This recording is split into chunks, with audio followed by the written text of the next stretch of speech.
Hello my dear student. आज बेटा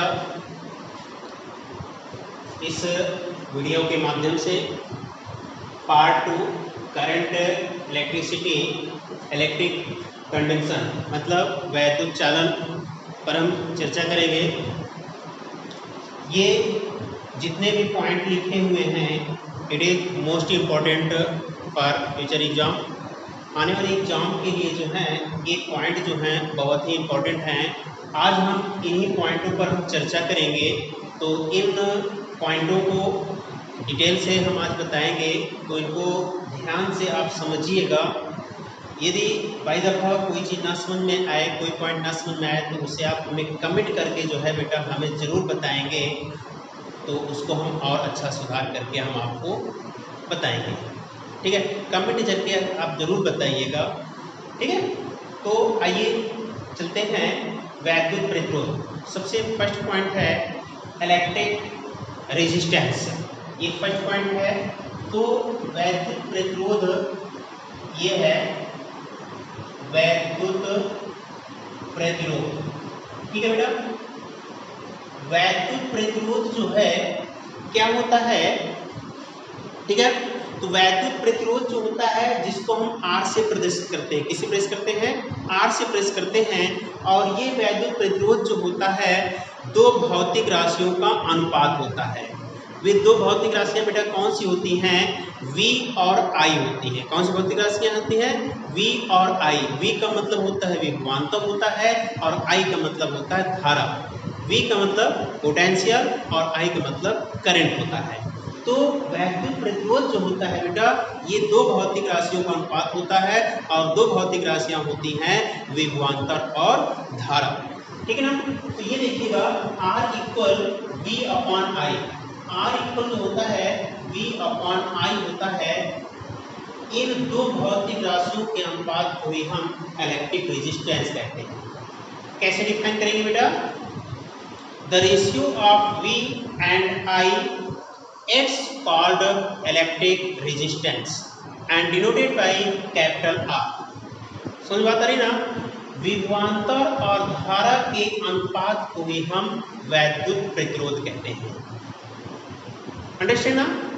विभवांतर V होता है, धारा I होता है, इन दोनों के अनुपात को ही हम वैद्युत प्रतिरोध कहते हैं। और बेटा वैद्युत प्रतिरोध को हम R से प्रेस करते हैं। समझ में आ गया बेटा? किसे प्रेस करते हैं? R से प्रेस करते हैं। ना समझे हमें आप कमेंट जरूर करेंगे, ठीक है ना, ताकि हमें भी जानकारी हो कि आपकी समझ में आया है या नहीं आया है। अब चलिए देखते हैं इसका मात्रक क्या होगा। Unit of R। ये देखिएगा यूनिट ऑफ R। इसी सूत्र से मात्रक बनाएंगे बेटा। V जो होता है विभवांतर होता है। विभवांतर का मात्रक क्या होता है बताइए बेटा? वोल्ट। हाँ वेरी गुड। क्या मात्रक होता है? वोल्ट होता है। क्या मात्रक होता है? वोल्ट। और I का मतलब क्या होता है? I धारा होती है। धारा का मतलब क्या होता है? एम्पियर होता है। क्या होता है? एम्पियर। तो unit of R is volt प्रति एम्पियर, अर्थात वैद्युत प्रतिरोध का मात्रक जो होता है वोल्ट प्रति एम्पियर होता है। अदर यूनिट क्या होती है इसकी देखिएगा। अदर यूनिट ऑफ R सबसे इजी वे पे होता है ओम होता है। क्या होता है? ओम। ये देखिएगा ओम का निशान जो होता है ये होता है, ये ओम पढ़ा जाता है। ये शंकर जी वाला ओम नहीं है, ठीक है ना, ये ओम होता है। ओम का प्रतीक जो होता है इस तरीके से बनाया जाता है। तो वैद्युत प्रतिरोध का मात्रक ओम होता है, वोल्ट प्रति एम्पियर होता है, किलो ओम होता है, मेगा ओम होते हैं, etc। तो वैद्युत प्रतिरोध के मात्रक जो होते हैं कई होते हैं, लेकिन एम्पियर्स पद्धति में जो है वोल्ट प्रति एम्पियर होता है और ओम होता है। अब जैसे किलो ओम है तो किलो ओम को जो है आपको ओम में बनाना होगा, तभी आप न्यूमेरिकल क्वेश्चन पे अप्लाई करते हैं। ठीक है, न्यूमेरिकल क्वेश्चन सॉल्व करते समय इस बात का जरूर याद रखा जाता है कि सभी यूनिटों को एक ही सिस्टम में चेंज कर लेना चाहिए। या तो एमकेएस में चेंज करके क्वेश्चन को सॉल्व करना चाहिए या तो सीजीएस पद्धति में चेंज करके सॉल्व करना चाहिए। अगर 2 पद्धतियों में आप क्वेश्चन सॉल्व कर देते हैं तो वो क्वेश्चन आपका गलत हो जाता है। इसलिए पद्धति को जरूर ध्यान देंगे कि किस पद्धति में वो मात्रक लिखा है, ठीक है ना। तो ये सभी जो यूनिटें जो होती हैं एमकेएस पद्धति में होती है वैद्युत प्रतिरोध का। Okay, understand. चलिए अब आगे चलते हैं वैद्युत चालकता, ठीक है ना। वैद्युत चालकता है अगला पॉइंट है वैद्युत चालकता। तो वैद्युत चालकता क्या होती है? वैद्युत चालकता जो होता है ये देखिएगा, वैद्युत चालकता सेकंड पॉइंट है वैद्युत चालकता, वैद्युत चालकता, ठीक ना। वैद्युत चालकता जो होता है बहुत इजी डिफिनेशन, बहुत इजी डिफिनेशन है बेटा, ध्यान से समझिएगा, समझ में आ जाएगा। तो वैद्युत चालकता जो होता है वैद्युत प्रतिरोध के व्युत्क्रम को वैद्युत चालकता कहते हैं। क्या होता है? वैद्युत प्रतिरोध के व्युत्क्रम को वैद्युत चालकता कहते हैं, ठीक ना। तो ये देखिएगा व्युत्क्रम का मतलब होता है उल्टा। ये देखिएगा वैद्युत चालकता बराबर हो जाएगा 1 वैद्युत प्रतिरोध। ये देखिएगा वैद्युत प्रतिरोध या इसी को 1/R भी लिख सकते हैं। तो ये बेटा होता है वैद्युत चालकता, वैद्युत प्रतिरोध के व्युत्क्रम को वैद्युत चालकता कहते हैं। हर चीज जो होगी वैद्युत प्रतिरोध का व्युत्क्रम होगा वो वैद्युत चालकता होगी, ठीक है ना। अब देखिएगा अगर हम इसके मात्रक की बात करें, वैद्युत चालकता के मात्रक की बात करें तो वैद्युत प्रतिरोध का जो मात्रक होगा उसका उल्टा होगा। तो वैद्युत प्रतिरोध का मात्रक क्या होता है? ओम होता है। वैद्युत प्रतिरोध का मात्रक ओम होता है, तो वैद्युत चालकता का मात्रक क्या होगा? ओम इनवर्स हो जाएगा। ये देखिएगा इस प्रकार वैद्युत चालकता का मात्रक, तो वैद्युत चालकता का जो मात्रक हो जाएगा 1 वैद्युत प्रतिरोध का मात्रक ओम होता है, तो इसका जब हम उल्टा कर देंगे तो ओम इनवर्स हो जाएगा। क्या हो जाएगा? ओम इनवर्स हो जाएगा। तो वैद्युत चालकता का मात्रक ओम इनवर्स हो जाता है। और दूसरा मात्रक क्या बनेगा वैद्युत चालकता का? जैसे वैद्युत प्रतिरोध का एक मात्रक तो ओम था, तो वैद्युत प्रतिरोध का एक दूसरा मात्रक क्या था? वोल्ट प्रति एम्पियर था। तो इसका भी दूसरा मात्रक क्या बन जाएगा? एम्पियर प्रति वोल्ट हो जाएगा। वैद्युत प्रतिरोध का मात्रक वोल्ट प्रति एम्पियर होता है, तो वैद्युत चालकता का मात्रक क्या बन जाएगा? एम्पियर प्रति वोल्ट हो जाएगा। अंडरस्टैंड? समझ बात आ गई है? ठीक, तो ये जो है वैद्युत चालकता होता है। अब अगला पॉइंट बताएंगे ओम का नियम, बहुत ही इंपॉर्टेंट है। अगला पॉइंट जो है ओम्स लॉ, जिसको हम कहते हैं ओम का नियम। ये देखिएगा अगला पॉइंट है ओम का नियम, जिसको इंग्लिश में कहते हैं ओम्स लॉ। ये है ओम्स लॉ।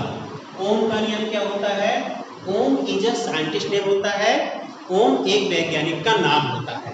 क्या होता है? ओम एक वैज्ञानिक का नाम होता है। ओम वैज्ञानिक ने ये बताया किसी चालक की भौतिक अवस्थाओं में परिवर्तन ना किया जाए तो चालक के सिरों पर उत्पन्न विभवांतर और प्रवाहित धारा का अनुपात एक नियतांक होता है, जिसे हम ओम का नियम कहते हैं। समझा गया बेटा? ध्यान दीजिएगा, फिर से मैं बता रहा हूँ, ध्यान से समझना, ध्यान से।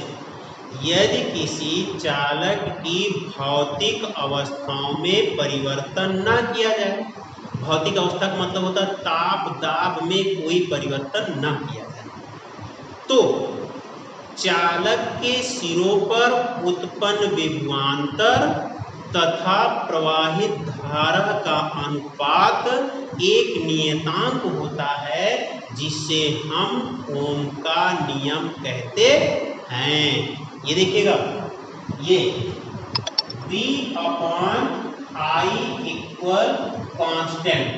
ये देखिएगा V/I equal constant. It is Ohm's law, it is Ohm's law. इसके बाद इसी में लिख दिया जाता है V upon I equal R। ये जो होता है आपका कांस्टेंट होता है क्या, R जो होता है एक अंकमानुपाती नियतांक होता है जिसे हम वैद्युत प्रतिरोध कहते हैं। जैसे पीछे में बताया वैद्युत प्रतिरोध, तो मेन जो है आपका ये है, ये ओम का नियम होता है। याद रहेगा बेटा, समझिए ना। तो याद रखिएगा, और ओम के नियम का निगमन भी है, ओम के नियम का निगमन भी है। प्रैक्टिकल में भी जो है इसको खूब करवाया जाता है, थोड़ा सा लंबा निगमन होता है और बहुत ही अच्छा होता है, बहुत ही इंटरेस्टेड ये प्रैक्टिकल होता है, ठीक ना। लेकिन अभी हम आपको केवल सिर्फ जो है ओम का नियम बता रहे हैं कि ओम का नियम क्या है। इसके बाद जो है इसका जब निगमन होगा तो हम अगले पार्ट में जो है इसको हम अगले वीडियो में हम ऐड कर देंगे और बना देंगे। अभी आप केवल ओम का नियम समझेंगे। समझ में आ गया है? चलिए अब आगे चलते हैं। विशिष्ट प्रतिरोध, विशिष्ट प्रतिरोध क्या होता है? अगला पॉइंट है विशिष्ट प्रतिरोध, बहुत ही इंपॉर्टेंट। स्पेसिफिक रेजिस्टेंस जिसको कहते हैं, specific resistance. What is the specific resistance? विशिष्ट प्रतिरोध क्या होता है? विशिष्ट प्रतिरोध को हम बेटा रो से नोट करते हैं। किस नोट करते हैं? रो। और रो जो होता है ये भी दो भौतिक राशियों का अनुपात होता है। कौन सी भौतिक राशि होता है? E होता है और J होता है। E पार जो होता है वैद्युत क्षेत्र की तीव्रता होती है और J पार धारा घनत्व होता है। E क्या होता है? वैद्युत क्षेत्र की तीव्रता, वैद्युत क्षेत्र की तीव्रता। और J क्या होता है? धारा घनत्व होता है। क्या होता है? धारा घनत्व। तो क्या डेफिनेशन बनेगी? वैद्युत क्षेत्र की तीव्रता और धारा घनत्व के अनुपात को हम विशिष्ट प्रतिरोध कहते हैं। इट इज डिनोटेड बाय रो।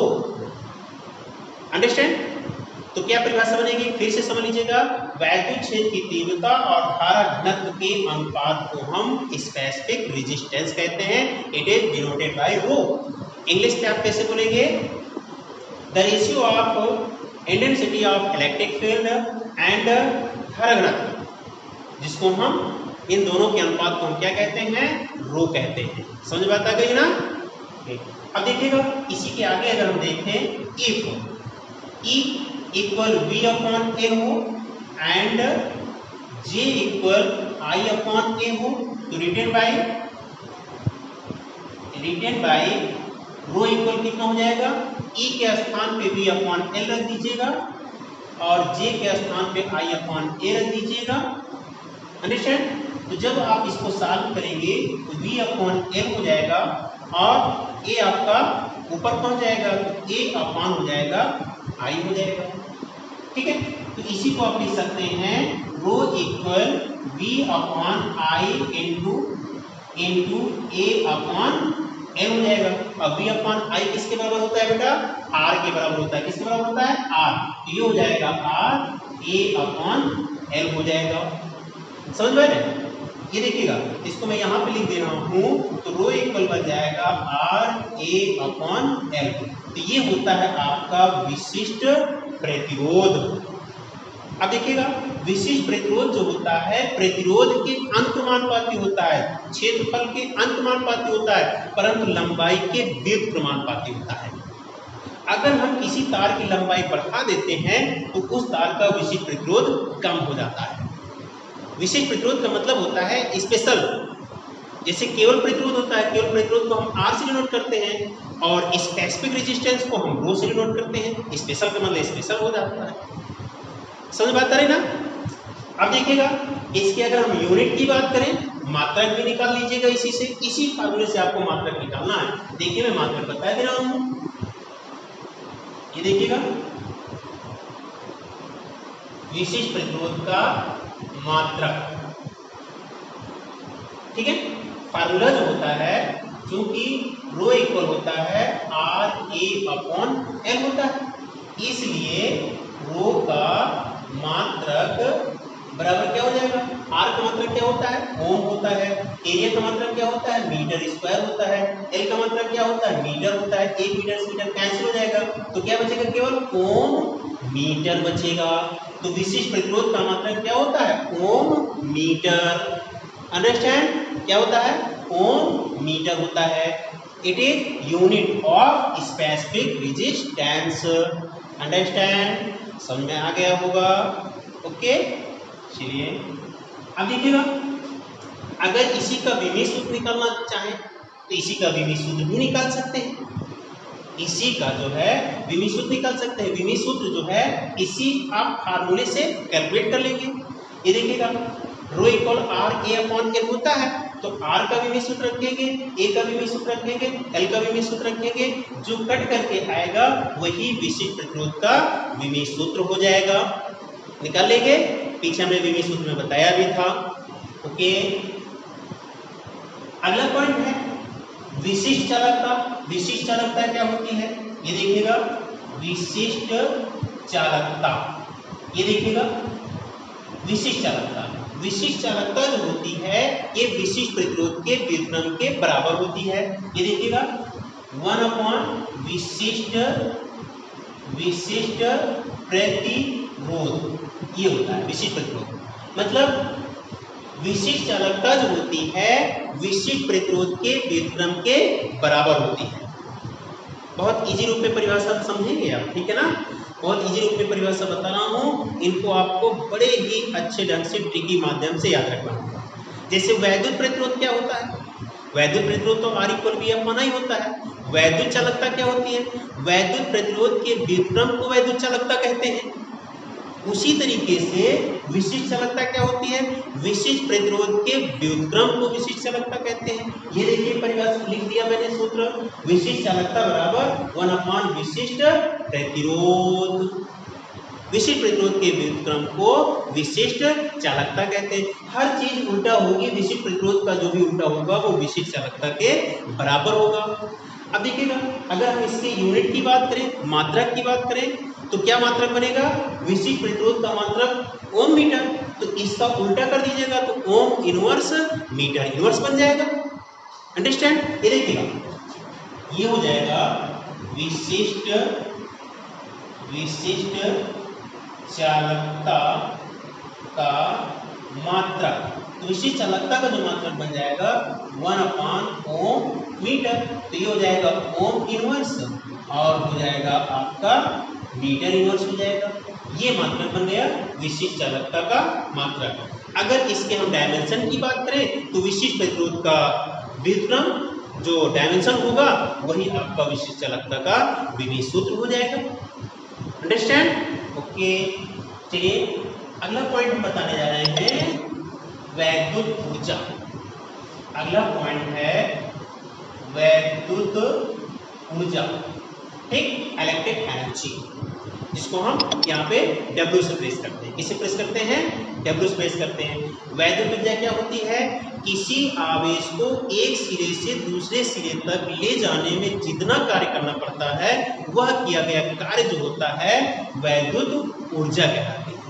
क्या कहलाती है, वैद्युत ऊर्जा कहलाती है। इसे हम कार्य ही एक प्रकार की ऊर्जा होती है।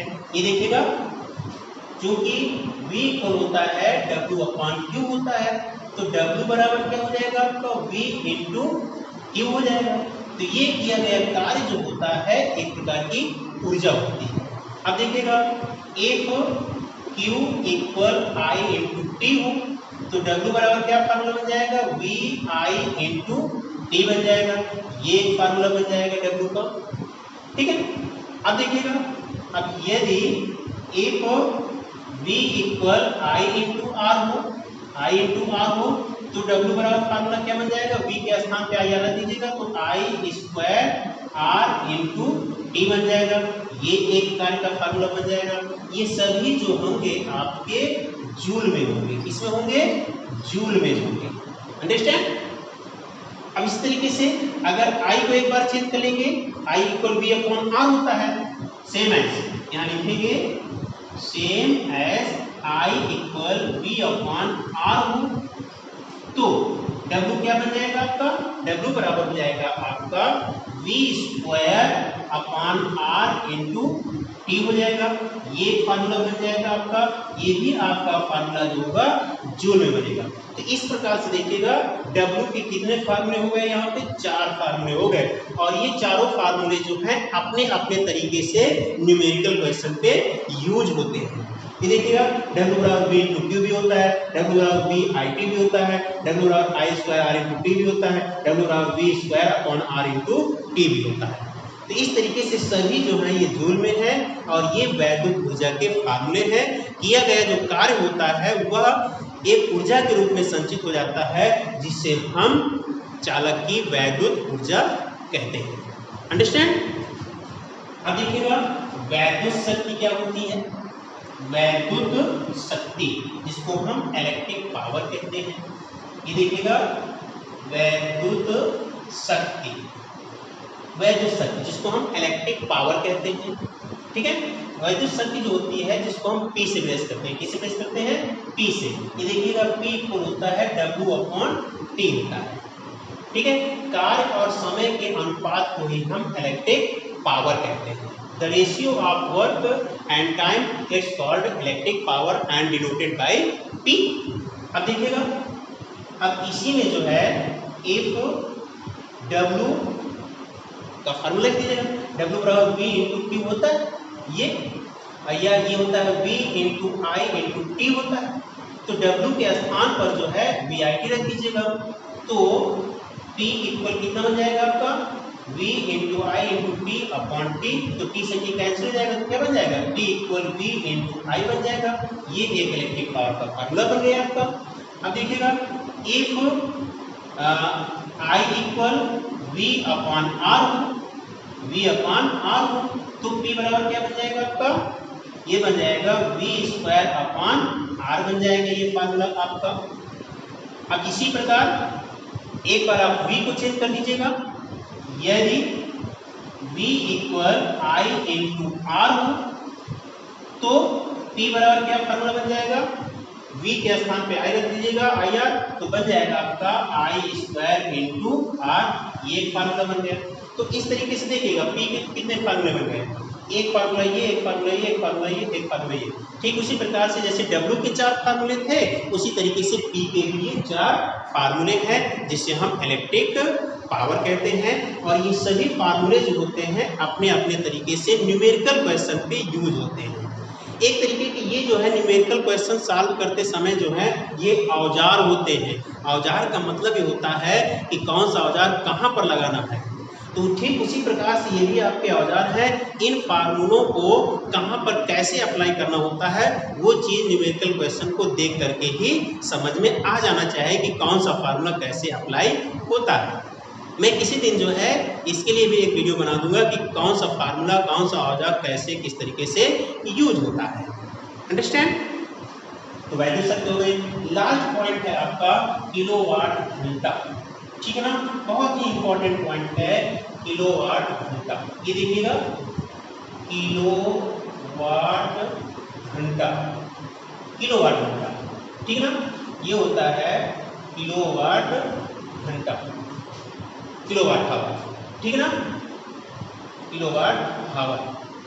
ये किलोवाट घंटा क्या होता है बेटा, किलोवाट घंटा जो होता है वैद्युत व्यय ऊर्जा का मात्रक होता है। क्या होता है, वैद्युत व्यय ऊर्जा का मात्रक किलोवाट घंटा होता है। बेटा याद रखना किलोवाट और घंटा अलग अलग नहीं है, दोनों एक वर्ड है। किलोवाट ये ना मत समझना कि किलोवाट पावर का यूनिट हो जाएगा ना, किलोवाट घंटा जो है पूरा एक ही वर्ड होता है। तो किलोवाट, बहुत से बच्चे जो होते हैं कंफ्यूज हो जाते हैं कि ये सामर्थ्य का मात्रक हो जाता है, तब कंफ्यूज हो जाते हैं जब किलोवाट को अलग समझ लेते हैं, घंटा को अलग समझ लेते हैं। ये किलोवाट घंटा बेटा पूरा एक वर्ड, ये देखिए यहाँ पर जो है योजक चिन्ह के माध्यम से जुड़ा होता है, इसलिए ये पूरा एक ही वर्ड होता है, अलग अलग नहीं समझना है। अलग अलग जब आप समझ जाते हैं तभी आप गलती कर लेते हैं। तो किलोवाट घंटा क्या होता है, यह वैद्युत व्यय ऊर्जा का मात्रक होता है जिसे हम किलोवाट घंटा कहते हैं। और इसी किलोवाट घंटा को बेटा यूनिट भी कहते हैं, चाहे एक यूनिट कहें और चाहे किलोवाट घंटा कहें, ठीक है ना। अब देखिएगा किलोवाट घंटा को जूल में कैसे चेंज करेंगे वो चीज हम आपको बताएंगे। ये देखिएगा 1 किलोवाट घंटा बराबर इसी को लिख देते हैं 1 किलोवाट इंटू 1 घंटा। तो 1 किलोवाट में कितने वाट होते हैं? 1000 वाट होते हैं। ये हो गया 1000 वाट। 1 घंटे में कितने सेकंड होते हैं? कितने सेकंड होते हैं? 3600 सेकंड होते हैं। मालूम है ना बेटा सबको? 3600 सेकंड होते हैं। इसको हम 10 की घात 3 लिख सकते हैं। अब वाट के स्थान पे दूसरा मात्रा क्या लिख सकते हैं बेटा? कितने लोगों को मालूम है? हाँ, जूल प्रति सेकंड लिख सकते हैं। क्या लिख सकते हैं? जूल प्रति सेकंड लिख सकते हैं। ध्यान देना, इनटू ये सेकंड है, तो सेकंड से सेकंड बेटा आपका कैंसिल हो जाएगा। तो क्या बचेगा? 10 टू पावर 3 इंटू 3600 जूल बचेगा। इसी को हम लिख सकते हैं 36 इंटू 10 टू पावर 5 जूल भी लिख सकते हैं। तो यहाँ पे लिख देते हैं, अतः 1 kilowatt hour equal 36 into 10 to power 5 joule, अर्थात 1 किलोवाट घंटा में 36 इंटू 10 टू पावर 5 जूल के बराबर होता है। यदि आप दशमलव इधर कर देंगे 3.6 इंटू 10 टू पावर 6 जूल हो जाएगा आपका। अंडरस्टैंड? समझ में आ गया है? तो ये it is relation between kilowatt hour and joule. इसी को आप किलोवाट घंटा और जूल में संबंध भी कह सकते हैं। तो याद रखिएगा, किलोवाट घंटा जो होता है वैद्युत व्यय ऊर्जा का मात्रक होता है, जिसे आप एक यूनिट भी कहते हैं। वैद्युत का जो खर्च आता है वो यूनिटों में आता है। वो इसी तरीके से कैलकुलेट करके जो है आपके पास बिजली का बिल आ जाता है कि देखिए ये लीजिएगा इतने का बिल हुआ आपका, आपके घर की बिजली का खर्च इतना हुआ। अंडरस्टैंड? Okay, bye bye.